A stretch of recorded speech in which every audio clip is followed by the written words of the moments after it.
Si Miguel ay isang binata na taga-baryo sa isang tahimik na bayan sa probinsya. Isang gabi, habang pauwi siya mula sa pagtatrabaho sa bukid, napansin niyang tila mas malamig ang hangin kaysa sa dati at ang buwan ay maliwanag na parang dugo. Tahimik ang paligid at tanging ang tunog ng kanyang mga yapak ang maririnig sa makipot na daan.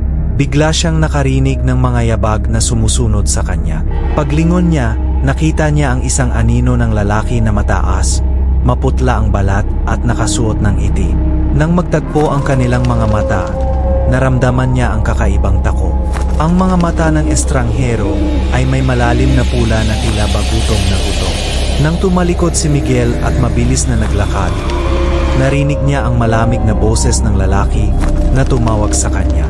Miguel, bulong ng vampira na tila ba alam ang kanyang pangalan. Hindi pa man niya nararating ang kanyang bahay, nakaramdam siya ng kakaibang bigat at pamamanhid sa katawan. Parang hindi na siya makatakbo. Pagdating sa harap ng pintuan ng kanyang bahay, bigla niyang naramdaman ang malamig na hininga ng estranghero sa kanyang bato. Nang maglingon siya, nakita niya ang mga matutulis na pangil ng vampira na tila naghihintay lamang ng tamang oras upang sumalakap. Hindi siya makasigaw, para bang may puwersang pumipigil sa kanya. Biglang bumukas ang ilaw sa bahay at sumigaw ang kanyang ina, dahilan upang maglaho ang estranghero sa dilim. Pero hindi pa tapos ang bangungo. Kinagabihan, hindi makatulog si Miguel. Sa kanyang mga panaginip, nakikita niya ang mukha ng vampira at palaging lumalapit ito sa kanya. Naghihintay lamang sa bawat gabi na bumalik upang kunin ang kanyang dugo. Sa takot, humingi ng tulong ang kanyang pamilya sa isang albularyo. Sinabihan sila na may vampira ngang umiikot sa kanilang lugar, naghahanap ng biktima sa ilalim ng malamlam na liwanag ng buwan.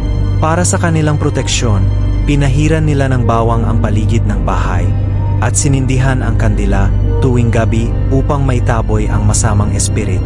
Kahit ilang buwan na ang lumipas, hindi na lumabas ng gabi si Miguel ng mag-isa.